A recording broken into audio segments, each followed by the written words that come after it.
저번 시간 이어서 교재 없어요?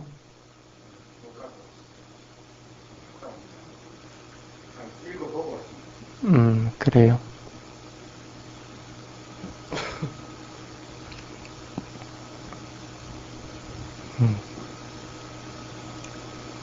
아까 총무 분명히 프린트물 안 모질한다고 그랬다. 없는 사람은 할 수 없는 거지. 삐띠 삼부장가 부분부터 오늘 할 차례죠. 삐띠는 뭡니까? 기쁨입니다. 기뻐하는 겁니다. 기뻐하는 것이라도 어떤 기뻐하는 겁니까? 그냥 일반적인 기뻐하는 거하고는 차이가 나죠. 조건이 뭐냐 하면 염리, 욕망으로부터 떠난 것, 버려버린 것으로 인해서 일어나는 기쁨을 삐띠 삼보장가라고 합니다. 그래서 만약에 내가 욕망이 일어나는데 욕망을 갖다가 내가 멈춰가지고 멈추니까 이게 일이 좋은 기구나 하고 했을 때 일어나는 것. 화가 일어나는데 알아차림을 해서 화 일어나는 걸 탁 멈췄다. 그래서 일어나는 기쁨들. 그러니까 그런 탐진치라고 하는 것들을 갖다가 버려버림으로 인해서 일어나는 그런 기쁨들을 삐띠라고 그렇게 얘기합니다. 일반적인 세속적인 거하고는 차이가 나죠. 예를 들면 돈을 100원이 필요해서 100원을 갖다가 가짐으로 인해서 일어나는 기쁨은 세속적인 기쁨인데, 돈이 필요 없어가지고 돈을 전부 다 버려버리고 나서 일어나는 기쁨, 그것이 이제 여기서 말하는 삐띠의 삼보장가라고 그렇게 얘기합니다. 왜 적절한 비유는 아니지만은 돈이라고 하는 것은 조건 지어진 거죠. 조건 지어진 겁니다. 이렇게 조건 지어진 것들을 갖다가 버림으로 인해서 일어나는 그런 것들입니다.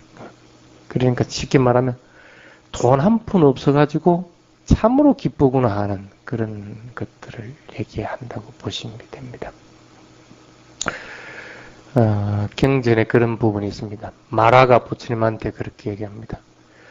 아이가 있는 사람들은 아이로 인해서 굉장한 기쁨을 가진다. 재산이 있는 사람은 그 재산으로 인해서 또 굉장한 기쁨을 가진다. 뭔가 내가 집착할 게 있어가지고 그런 것 대상으로 인해 가지고 기쁨을 느낀다는 거라. 그러니까 그런 것이 없는 사람은 아무런 기쁨이 없다는 거예요. 아이도 없고 재산도 없고 이런 사람들은 세상에 기쁨이 하나도 없다 하고 얘기를 합니다. 그때 이제 부처님이 그렇게 이야기를 합니다. 아이가 있으면 괴로움이, 아이로 인해서 괴로움도 있다. 재산이 있으면 재산으로 인해서 괴로움도 있다는 거예요. 집착할 만한 것들이 있는 사람들은 그 집착할 만한 것이 있는 것으로 인해 가지고 괴로움이 일어난다. 물론 기쁨이 없는 것은 아니지만 그 기쁨은 여기서 말하는 삐띠가 아니고 조건 지어진 기쁨이라는 거예요. 조건 지어진 것은 언제든지 변하게 돼 있다는 거예요. 그래서 우리가 일반적으로 오온에서 말하는 수온, 느낌에 대한 덩어리, 그 중에는 즐거운 것도 있고 괴로운 것도 있고 무덤덤한 것도 있다. 그런 기쁨이라는 거예요. 기쁨이라는 건 그 즐거움에 가까운 기쁨인 것이지 아무것도 없는 것으로 인해서 일어나는 기쁨은 아니라는 거예요. 그러니까 그런 기쁨이니까 어떻게 돼? 조건 지어진 것들은 변하게 돼 있으니까 그 기쁨은 즐거움으로 또는 괴로움으로 이렇게 변한다는 거예요. 그러니까 그런 기쁨은 속세의 기쁨일 수밖에 없는 것이지 수행에서 얻어지는 기쁨은 그런 것들이 아니다. 그래서 반대라고 얘기를 하는 거라. 경전에 그런 부분이 나옵니다. 단이야라고 하는 소치는 사람과 부처님이 대화하는 부분이 있습니다. 이건 언젠가 내가 한번 얘기를 했던 부분입니다. 소를 말뚝에다가 잘 메워 가지고 그 외양간이라고 그러니까 외양간에다 잘 두었다는 거라. 그 날이 보니까 구리구리해가 비가 올 것 같거든. 그래서 이제 걱정 안 한다는 거라. 어린 젖소들은 아기들은 엄마한테 젖을 먹여가지고 배불리 먹여놨다는 거야. 그러니까 밤새 엄마 찾을 일도 없고 또 아기들도 마찬가지고 어미소도 마찬가지고 외양간에다가 말뚝에다 잘 메워뒀기 때문에 뭐 도망갈 염려도 없다는 거라. 그러니까 뭐 비가 오더라도 나는 걱정할 것이 없다는 거라. 모든 소들이 외양간에 다 들어가 있다. 들어가 있어 어린 송아지도 일찍이 젖을 먹여버렸다. 그래서 그 소들을 갖다가 말뚝에다 잘 연기를 해뒀기 때문에 아무런 관계없다. 그래서 비가 아무리 와도 괜찮다.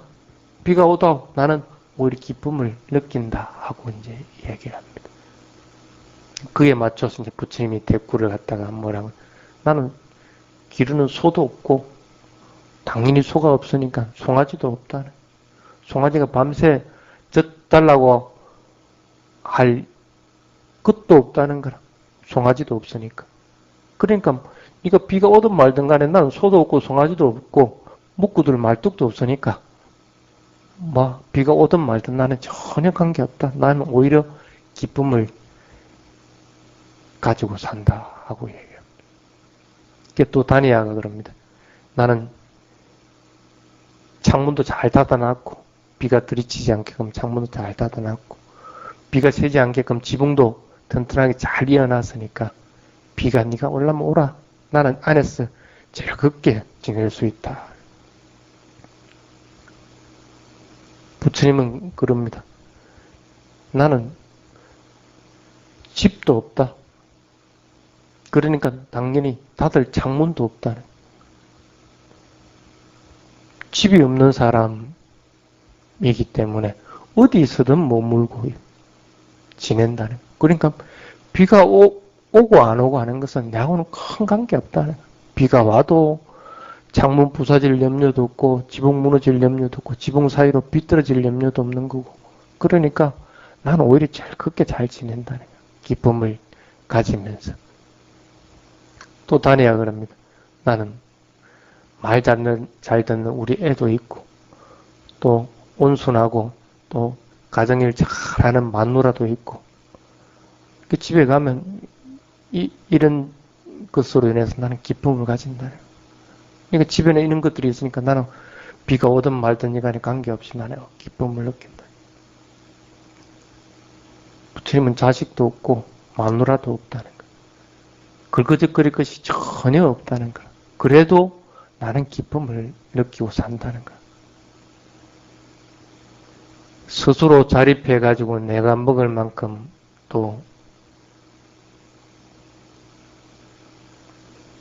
먹는 즐거움도 있다는 거. 내가 열심히 노력하면 열심히 노력하는 만큼 또 모이니까 그것으로 인해서 기쁨을 느끼고 그런다는 거. 그러니까 어디에 매이지 않고 내가 열심히 하는 만큼 벌게 돼 있다. 그래서 그런 것을 기쁨을 느낀다. 비가 오든 말든 간에 그런 관계없다.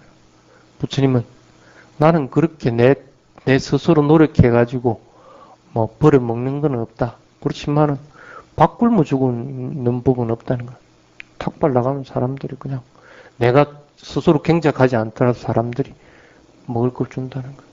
그럼 먹을 걸 안 주면 기쁨을 양식으로 해서 살아간다는 거야. 그러니까 전혀 문제 없다는 거야. 이 두 사람의 대화에서 보면 딱 극단적입니다. 한 사람은 뭐가 있음으로 인해서 기쁨을 느끼는 파트고, 또 부처님은 뭐가 없음으로 인해서 기쁨을 느끼는 그런 파트들입니다. 조류학자들이 가끔씩 그런 것들을 느낀다고 합니다. 지금 불교에서 말하는 그런 기쁨, 이 비띠 삼보장가를 새들이 다치면 데리고 와서 잘 치료를 해줍니다. 치료할 동안에는 굉장히 마음을 졸인다고 합니다. 이 새들이 빠르게 상처를 갖다 치료를 받고 또 날아갈 것인지, 아니면 오늘 치료받은 것이 내일 덧날 것이 아닌지 해서 맨날 고민한대. 그것 때문에. 물론 오늘 지나고 나면 상처가 많이 치료됐으면 거기서 오는 기쁨도 있죠. 기쁨은 틀림없이 있습니다. 그렇지만은 어쨌든 대부분 보면 그 치료하는 데 매달려서 기쁨보다는 기쁘고 즐겁고 뭐 괴롭고 이런 것들이 번복이 되어 있는 것이지 기쁨만 오롯이 있는 것은 없다는 거예요. 그런데 어떤 때가 가장 기쁘냐 하면 그렇게 치료한 새를 갖다가 하늘로 날려보낼 때 그렇게 기쁘답니다. 공통적으로 그런 얘기합니다. 근데 이제 날려보내는데 날려보내고 나서도 서운하지가 않다는 거라. 아, 그놈이 지금쯤은 어디 가서 뭐 밥 먹고 살겠지 하고 생각할 것 같으면 막 즐겁고 기쁘다는 거라. 또 그놈이 또 지금은 한 해가 지나니까 몇 살이 됐었겠지, 얼마만큼 아름답게 자랐을까, 이런 상상들을 할 것 같으면 그 새가 직접 나한테 없어도 기쁨이 계속 일어난다는 거. 그것만 생각해도. 부처님 말씀이 꼭 맞습니다. 가지고 있음으로 해서 얻어지는 것은 꼭 기쁨만은 아니다. 기쁨과 괴로움이 번복이 돼가지고 조건지어진 거니까. 기쁨도 항상 할 수가 없고 괴로움도 항상 할 수가 없는 것들이다. 그런데 놓아버리고 나서는 괴로운 것은 없다는 거예요. 조류학자들이 새를 놓아버리고 나서 그 아깝다 해가지고 괴롭다고 한 사람들은 없습니다. 그거는 진정으로 그 새를 사랑하지 않는 사람이겠지. 진정으로 수행하는 사람들은 그걸 놓아버렸을 때 기쁨은 지속적으로 이어진다는 거예요. 지속적으로. 오히려 더 증가했으면 증가했지 감소하지는 않는다. 그래서 속세에서 누리는 기쁨은 줄어드는 경우들이 많지만은 그것이 어떤 기쁨이든지 간에 수행을 얻어서 통해서 놓아버림으로 인해서 일어나는 기쁨은 사라지지 않는다. 언제까지라도 그것을 생각함으로 인해서 기쁨은 항상 있게 돼 있다. 그게 여기서 말하는 비띠 삼보장가입니다.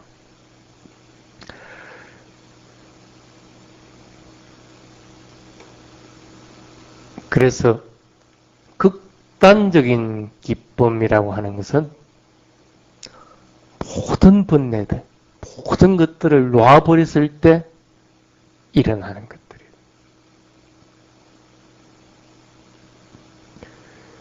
다섯 가지 감각기관을 자극하는 기쁨은 앞에서 설명했다시피 괴로움과 연결됩니다.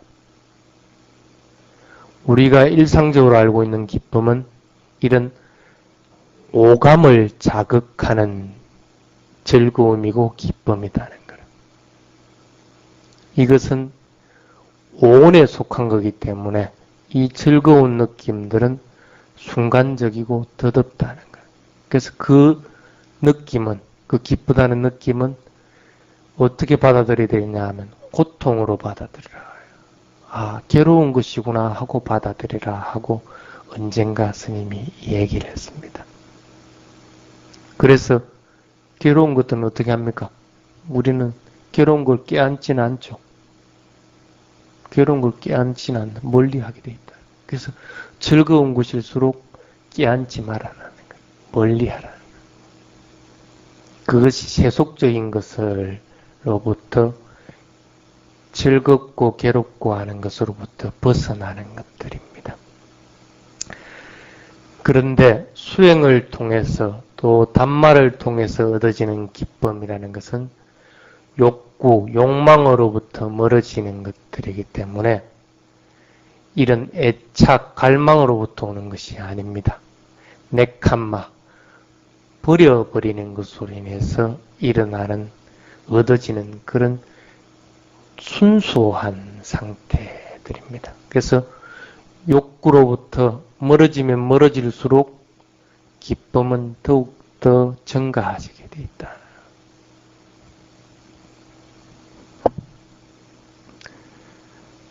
마라가 부처님이 탁발라 갔을 때 조작을 해가지고 바리떼 먹을 게 하나도 없이 빈 바리떼를 들고 오게끔 합니다. 여러분도 알다시피 스님들이 그날 오전 중에 탁발해가 아무것도 안 받아왔으면 그날은 굶어야 됩니다. 당연히 그날 부처님이 굶어야 되는 거라. 근데 마라가 부처님한테 그럽니다. 다시 마을에 들어가 봐라. 그러면은 이제 먹을 것이 많을 것이다 하고 이제 부처님한테 얘기합니다. 부처님이 다시 그 마을로 안 들어가죠. 왜 그러냐면 부처님은 그런 장애들을 갖다가 이미 버려버렸다는 거예요. 취하고 좋아하고 그 다음에 즐거워하고 뭐 괴로워하고 하는 이런 것들은 이미 다 버려버렸다는 거예요. 그래서 그런 것들로 인해서 기쁨은 일어나지 않는다는 거예요. 그것은 장애라는 거예요. 왜? 변하는 거기 때문에 장애거든.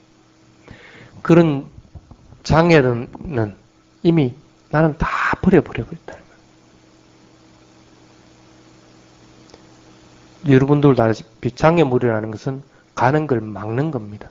기쁨도 가다가 장애물을 만나면 막히는 거고, 괴로운 것도 가다가 장애물을 만나면 막히는 거고, 그래서 변하게 돼 있다는 거예요.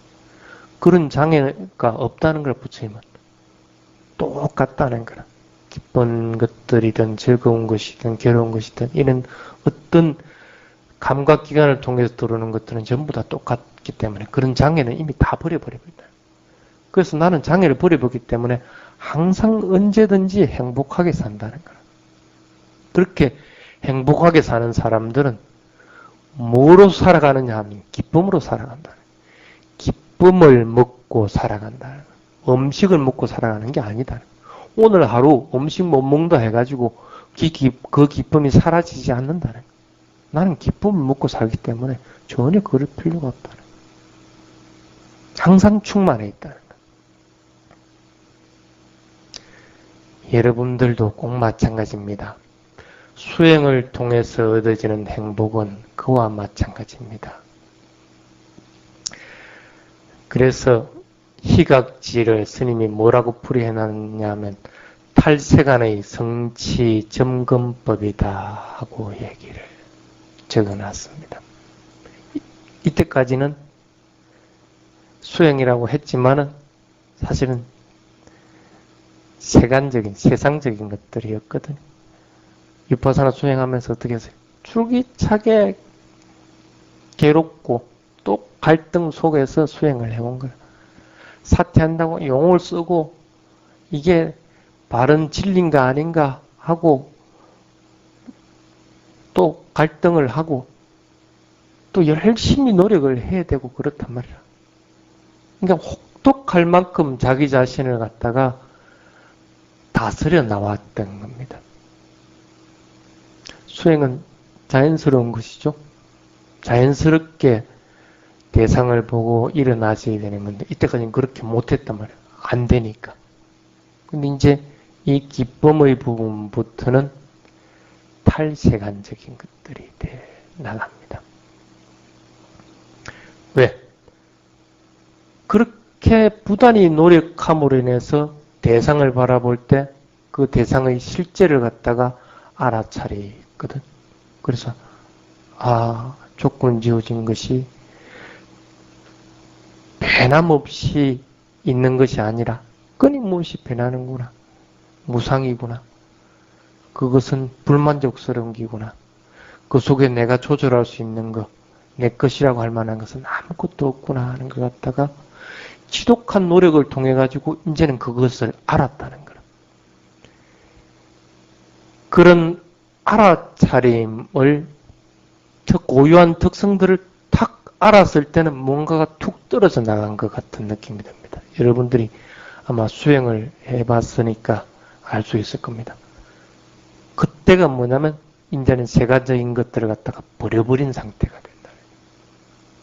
진짜 수행자답게 출가인답게 세간적인 것을부터 벗어난 수행을 하고 있구나 하고 판단들을 하게 되는 것들입니다. 그러니까 그런 것들을 알므로 인해서 일어나는 것들이 맨 처음에 뭐였습니까? 기쁨이라는 거. 그러니까 당연히 기쁨이라는 각지는 탈세간적인, 출세간적인 것들을 판별하는 기준이 되는 것들입니다. 더 크게 얘기하면 이것으로 인해서 윤회로부터 벗어나겠구나 하는 마음이 탁 듭니다. 또한 내가 그런 기쁨을 맛봄으로 인해서 내가 윤회로부터 벗어났다. 그 순간만큼은 벗어났다 하고 판단들을 합니다. 그래서 대부분 보면 수행을 하다가 이 삼법인에 대한 특성들을 탁 알 때는 대부분이 뭐냐면 시원한 느낌이 듭니다. 시원한 느낌. 바람이 확 통하듯이 그런 느낌들이 듭니다. 그게 뭐냐면 기쁨의 현상들입니다. 그래서 기쁨의 현상들도 여러 가지로 나누어지는데 전에 아비담마 할 때 그 부분에 대한 설명들은 했으니까 그 부분은 생략을 하도록 하고 그 밑에 한번 계속 보십시오. 속세라는 것에서 떨어져 있는 윤회의 틀로부터 빠져나왔다는 기쁨이기 때문에 전혀 다른 종류의 즐거움, 기쁨이다. 이것이 삐띠삼보장가.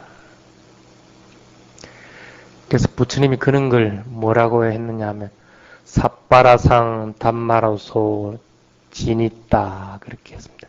담마의 맛은 다른 모든 맛을 지배한다.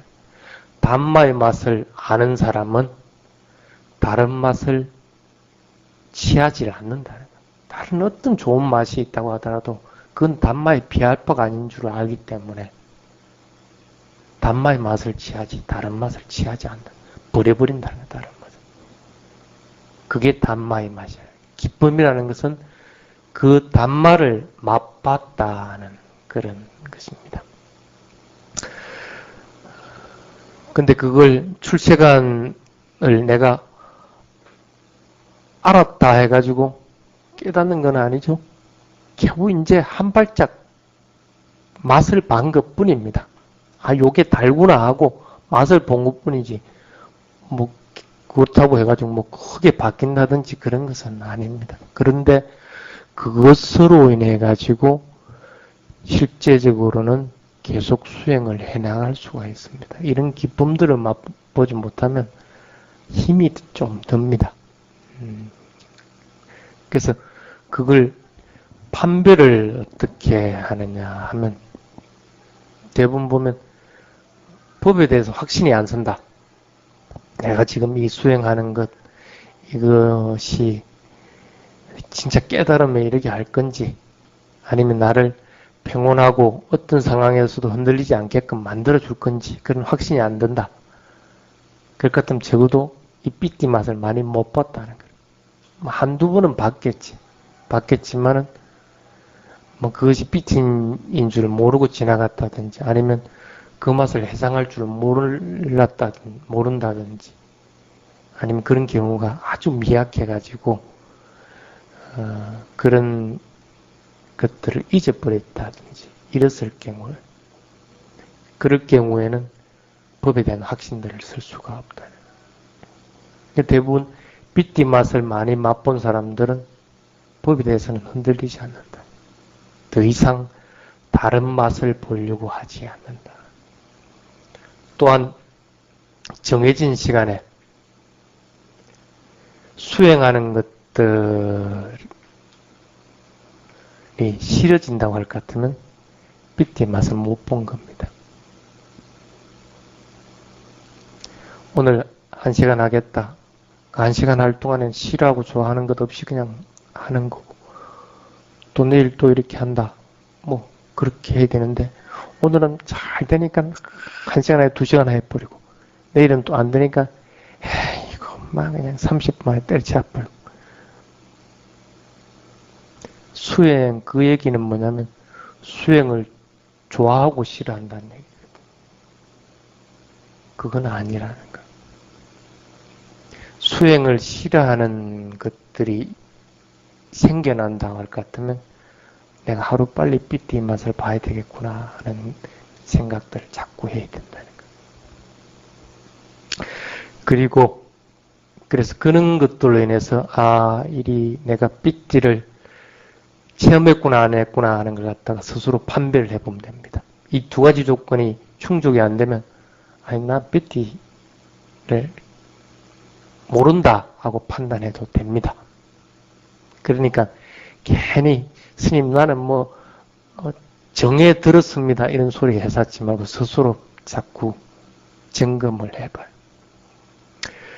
그런데 수행을 통하지 않아도 삐띠 삼보장가를 체험할 수는 있습니다. 삐띠는 뭐로 인해서 일어난다고 그랬습니까? 네칸마라고 그랬죠. 버려버림으로 인해서 일어난다고. 자꾸 버려버려 보면 얻어집니다. 여러분들은 다 버릴 수 없죠? 그렇죠?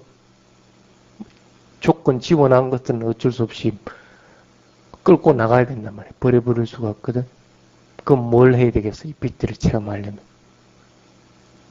지족. 만족할 줄 알아야 돼. 만족. 내가 이만큼 가지고 있는 것에 대해서 만족하고 또 이만큼 잃어버렸으면 그것에 대해서 만족하고 이만큼 더 생겼으면 그것에 대해서 만족하고 그것을 지족이라고 합니다. 생겨나고 잃어버리고 불어나고 줄어들고 하는 것에 관계하지 않고 만족하는 것들 그런 것들을 배우려고 자꾸 노력을 해야 됩니다. 그래서 지족하는 법을 배우면 삐띠는 체험할 수가 있습니다. 지족하는 걸 배우려면 어떻게 해야 됩니까?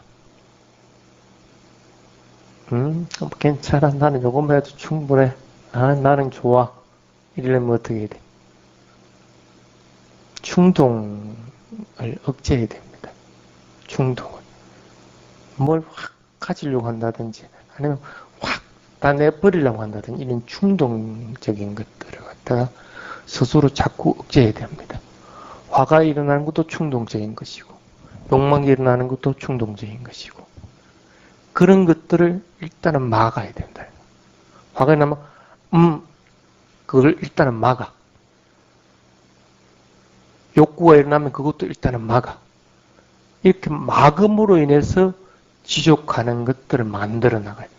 막고 나서 이건 뭐 됐어 하고 자꾸 마인드 컨트롤이면 마인드 컨트롤이고 이렇게 자꾸 만들어 나가요. 그러고 나서 그렇게 지족하니까 마음 평온하고 고요하고 좋거든. 그래 이거야 하면서 기쁨들을 경험하게 된다는 거예요. 뭔 말인지 알겠습니까?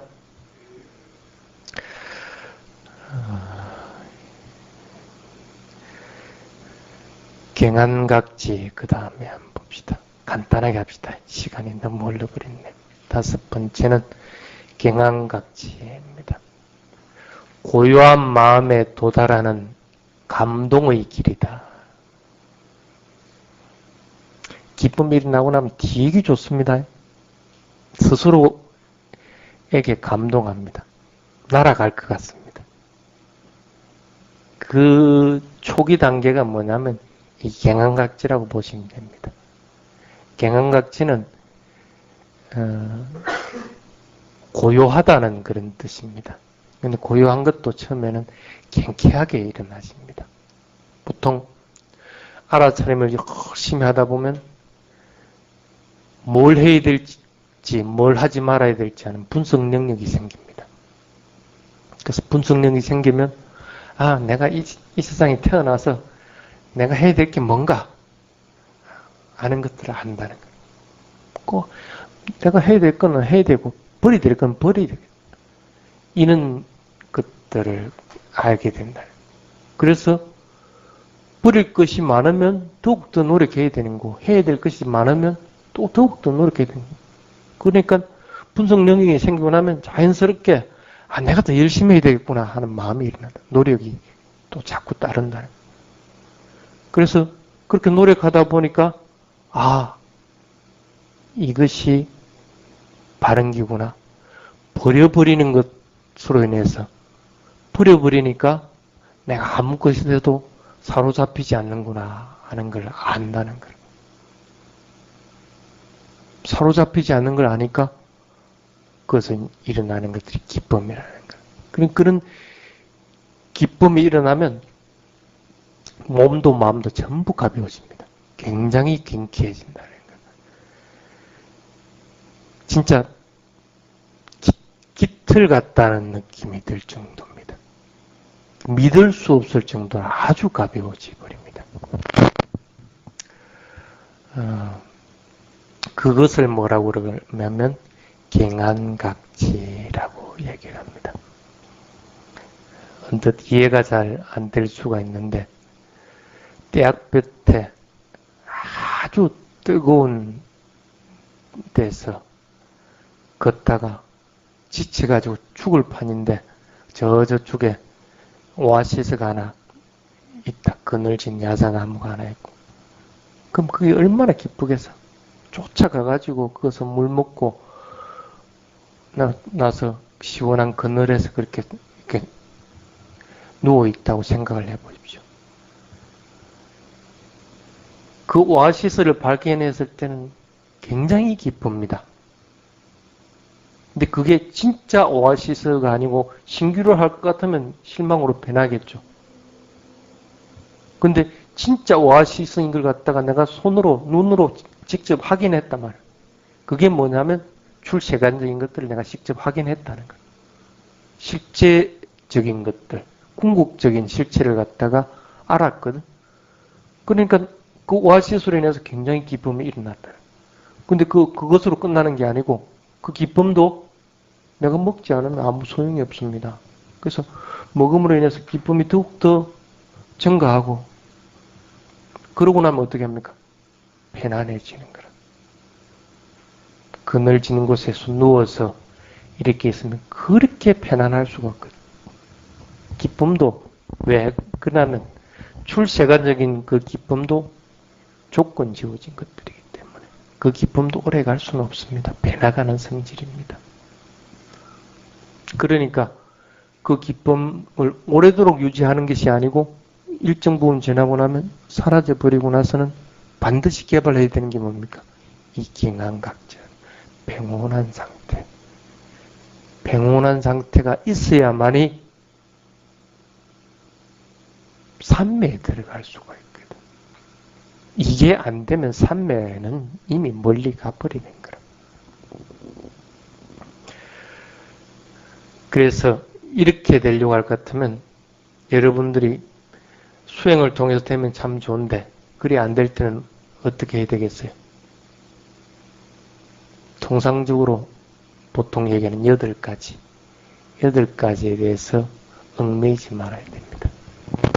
이익이 생기고 손해가 오고 칭찬받고 비난받고 맹해롭게 되고 불명예스럽게 되고 고통이 있고 행복이 있고 이 8가지 세상적인 것들 8가지입니다. 이것을 겪게 되더라도 당황하지 않고 또 방황하지 않도록 자꾸 만들어야 돼요. 조금 이익이 있다 해서 좋아갖고 날뛰 샀고 조금 손해봤다 해가지고 막 풀이 죽어버리고 이렇게 하지 말아요. 그것에 대해서 조금 의연하게 자꾸씩 대하도록 해요. 그래야만이 평온한 상태가 만들어집니다. 그래서 어떤 경우든지 그런 8가지들을 대할 때는 조건 지어진 것이라고 판단해야 돼요. 조건 지어진 건 어떻게 됩니까? 일어났으면 사라지게 돼 있다는 거예요. 조건 지어진 것은 어떤 경우든지 일어났다 사라지게 돼 있어요. 며칠 전에 스님이 그걸 봤는데 1초에 세포가 100만 개 생겨났다가 100만 개 사라진다고 합니다. 이 가만히 있는 이 몸이 우리는 아무것도 안 변하는 것처럼 보이는 이 몸도 그렇다고 합니다. 의학적으로 그것을 증명을 해놨더라고요. 100만 개씩이나 왔다 갔다 하는 거예요. 엄청 빠르게 일어났다 사라진다는 거예요. 그래서 스님이 저번에 그런 얘기를 했죠. 물질의 변화 속도는 빛의 속도와 같다. 아주 빠르게. 빛은 1초 동안에 지구 7바퀴 반 돕니까? 그 정도 빠르다는 거로. 일어났다고 사라지는 것들이 그만큼 빠르게 일어난다. 마음은 그보다 더 빠르고 그거의 17배나 빠른 거고. 그러니까 어떻게 돼요? 이런 조건 지어진 것들을 바라볼 때는 일어났으면 사라진다는 사실로서 보려고 자꾸 노력을 하라는 거예요. 그 조건 지어진 것들은 어떤 것들입니까? 조금 전에 얘기한 8가지들. 8가지들. 그렇게 하지 않으면 마음이 편안해지지 않는다는 거예요. 조그만 것에도 자꾸 얽매여 들어간다는 거예요.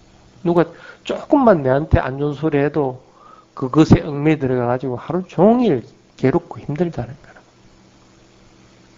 그러지 말아요. 그럴 것 같으면 마음도 편치 않을 뿐 아니라 마음이 편치 않으면 실천 수행하는 것도 딱 멈춰버립니다. 한번 가만히 보십시오. 여러분들 거기에 매여 들어가 있을 때 수행이 되든가? 절대 안 되는 거라.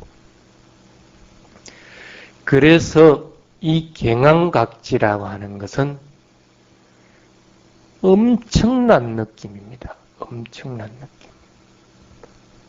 편안한 상태로 마음 편하게 살아있을 수 있도록 해주는 것이기 때문에 엄청난 것들. 여러분들도 그렇게 자꾸 하도록 그렇게 해야 됩니다.